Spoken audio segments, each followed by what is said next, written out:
I've been waiting to say this for quite some time, but the Duality bass amp update from Audio Assault is finally here, so let's check it out.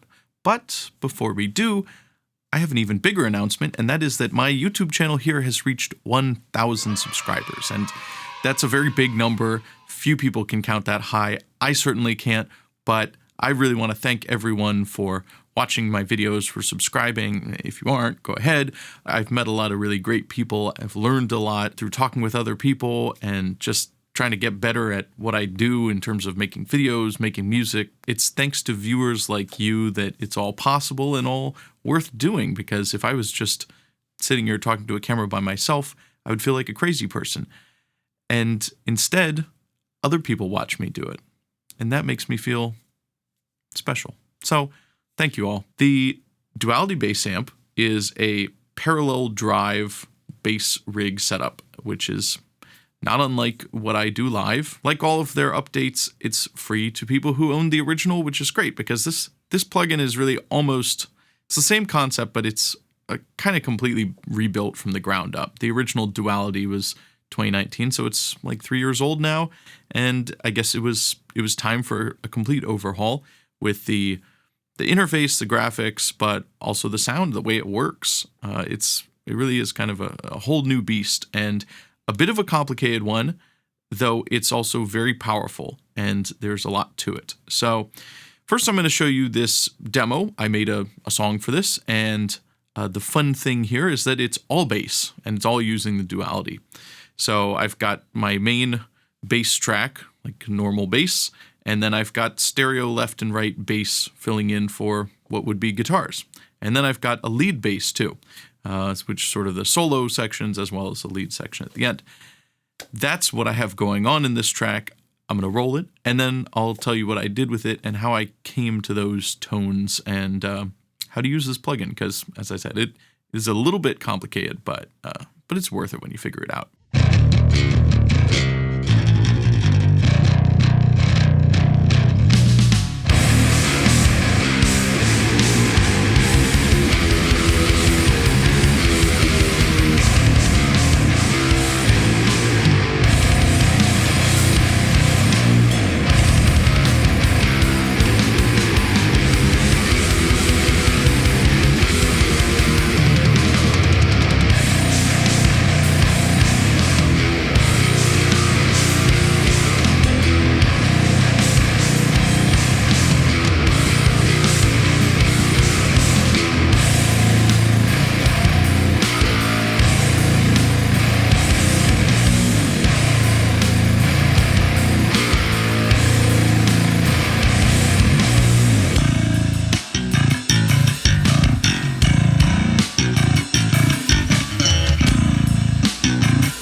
I put out a version of this demo song last week with the original Duality, which you can check out at the link. I built all the tones from the ground up on both, so they're fairly different, but I'm going for the same kind of thing, and you can compare and contrast and see which one you like better. I'm also going to put out these presets for free on my Discord, so you can download them, check them out if you like what you hear, and tweak them to your own liking. In this mix, I've got 4 different bass tracks. I've got the normal bass, left and right stereo guitar basses, and a lead bass. So starting with my bass.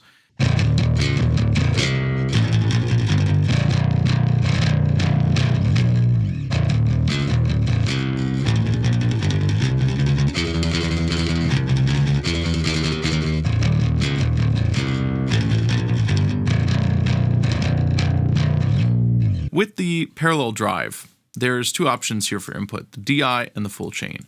If you route it to DI, it's bypassing the amps and the cabs, and it's going to the rack effects after that, but there's no IR on it. So it's going to be more crispy, more high-end that you might need to deal with, and more clarity. It's going to be a little less compressed too, and it's going to leave the amp cleaner as well. If you go full chain, you can really get some even gnarlier, more compressed, more fuzzy, kind of blown out sounds, or you can keep the drive more mild. But in this case, I've got it running DI. There are pre and post low and high passes here, and so you can shave off some of the bass from the input or some of the highs from the input. Then it hits the drive. Then it has post, high pass, and low pass, which are more extreme, as that's going to be affecting the final output signal. So I have done that pretty much. I've got my inputs more mild here, and then at the output, I'm low passing it at 6200 hertz. So that's keeping it somewhat dark, cutting out some of the crispiness. And then I've got the EQ set up here with kind of a big high boost.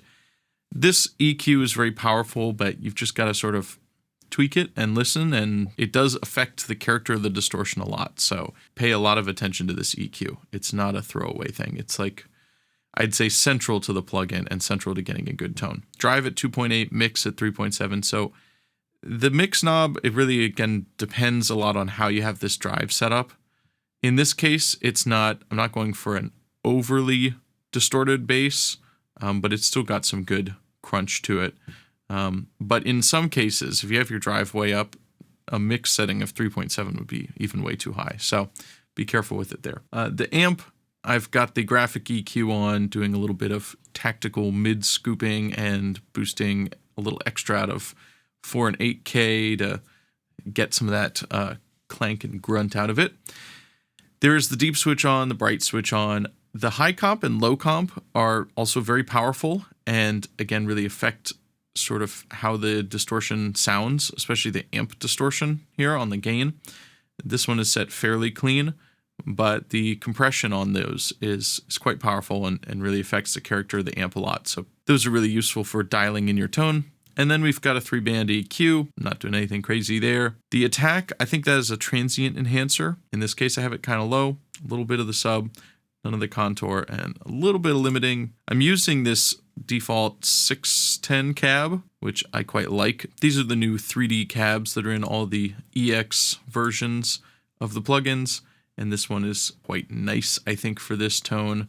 You've also got more filters here, so I'm filtering it at 12.5K, and this is a 57. I'm not sure what this condenser mic is, but I'm leaning more on the 57 here. And then I've got even more EQ going on here. It's kind of subtle, but just doing some final tweaks. The drive pedal does go through the rack effects. So this is going to be your final EQ for both the amp and the drive, as well as a final compressor and limiter, which I have them set kind of mild, but I'm trying to keep this tone fairly compressed without going overboard into smashing it. All of these up in the settings, you can change the oversampling. I run them at max oversampling, what you should do unless you need to save CPU resources. Moving on over to the guitar bus, I've got this one set up in a bit of an interesting way, I guess.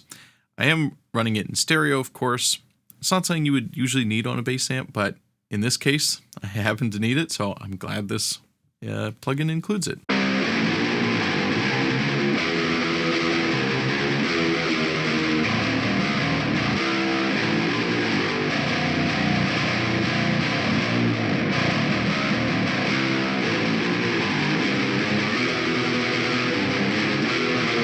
If I send this to the full chain with the amps off and the cabs on using the same IRs, same settings. It didn't sound like those IRs were translating properly. So I actually set up a second instance of Duality after this. So I'm running the distortion in one and I'm running the cabs in another. It's a little bit weird, but it works and it got the sound I was after. So, do what you need to do.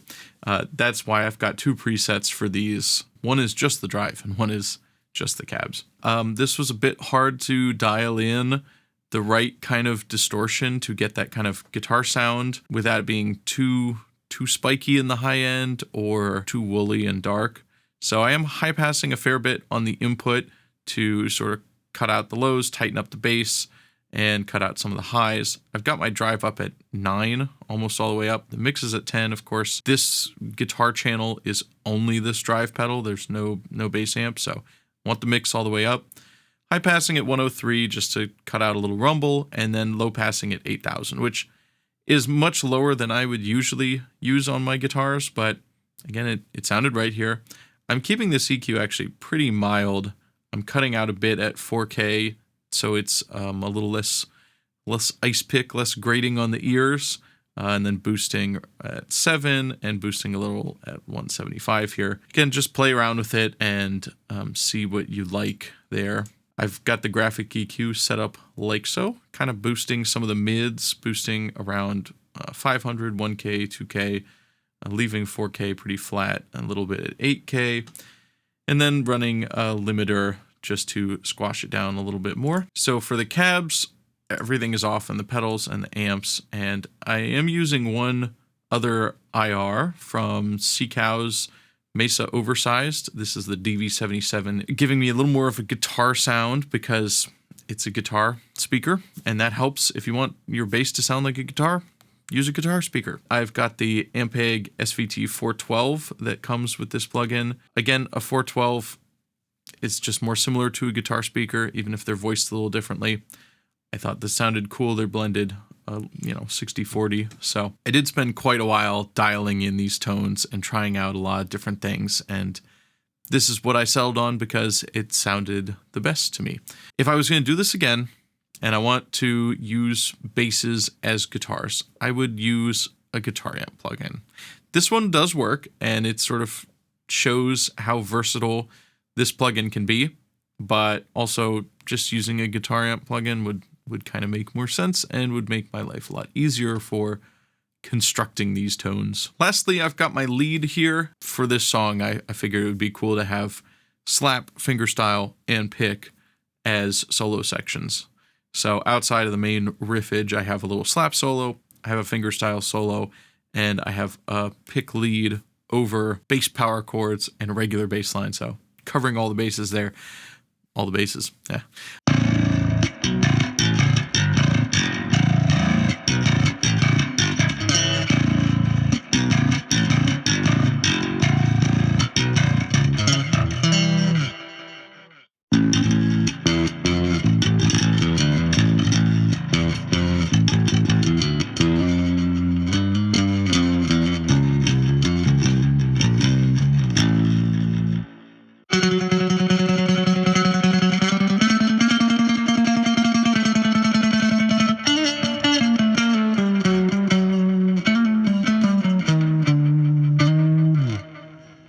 This EQ is the most dramatic on this drive pedal. Again, I am running it in the DI mode and doing a lot of low passing here at 3.5K and boosting up some of the treble around 2.66669.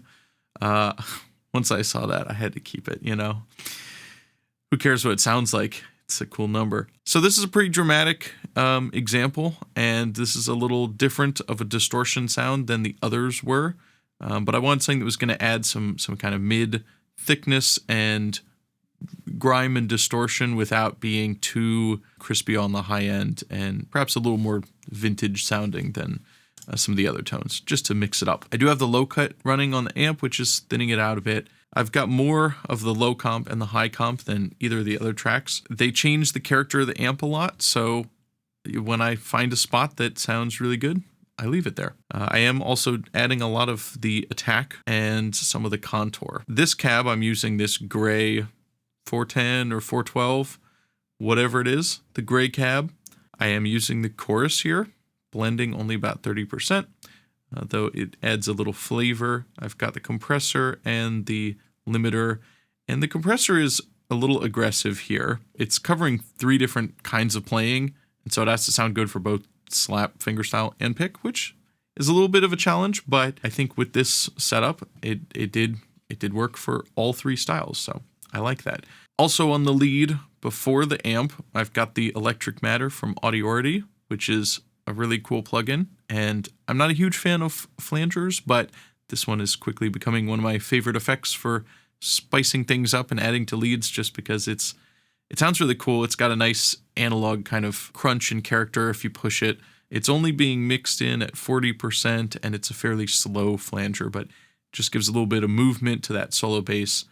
And then I also have the stock Reaper delay here with my own kind of preset that I use a lot when I use delay. It's just a 5-tap ping pong back and forth stereo thing to give it some more extra space, again, for the solo bass. That's what I have going on in the mix. Drums are Steven Slate 5.5, as usual, played on my electric kit. I am using a little bit of the new IQ 505, also from Audio Assault, little EQ for the mix bus for the mastering, just to make some very small polishing tweaks.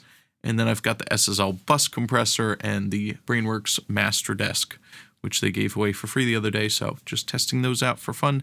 Nothing too unusual in the mastering. I usually don't do a whole lot with mastering, just a little compression, a little bit of limiting final polish. So that's all. I talked to Alex about a few things with this plugin, and he did say the parallel drive is an original. It's not modeled after anything. It's an original creation of his, and it shows because I don't know any other pedal really quite like it. And also the way to use it, at least his sort of intention was to set up the drive how you want it and then use the mix knob very carefully, because it really does, even at like 0.1, it can add a lot of grit and character to it. So you might even hold down Control or Alt on the keyboard if you're doing it with your mouse to get finer increments, because it is quite extreme with that mix, and it gets very loud, which could be useful in some cases, and depending on how you're setting it up, it may be like way too much. It may seem like, why is it set up that way? Well, I think there's reasons for it, though. I will say that's an area of the user experience that could perhaps be tweaked or improved somehow, but it works, and it's capable of a lot. It's kind of finicky to dial in, and I anticipate that some people will have a problem with that, but that's how it goes. In summary, both the original and the new version of Duality are very powerful and versatile amp sims, though they're not the easiest to use, and they're not the fastest to dial in. So if you want something that is really quick and simple to use, I would check out their Clank plugin. This one is much more powerful, I would say, but also much more difficult to dial in. And with both this and the original, I was always kind of going back and forth between one page and another, tweaking one setting here and then changing another one, and just kind of this back and forth for a long time, which can be frustrating for some people and can be fun for others. And I think that this plugin can do some really unique and a lot of versatile tones, everywhere from classic rock, from a sort of woolly SVT thing to a really fuzzy doom kind of amp sound to a modern metal thing, or just a clean bass. Thanks for watching. I hope you've enjoyed this, and you can come on over to my Discord to download the presets for this, as well as a bunch of IRs and other things I've put out over there for free. And as always, like and subscribe, and I will see you in the next video.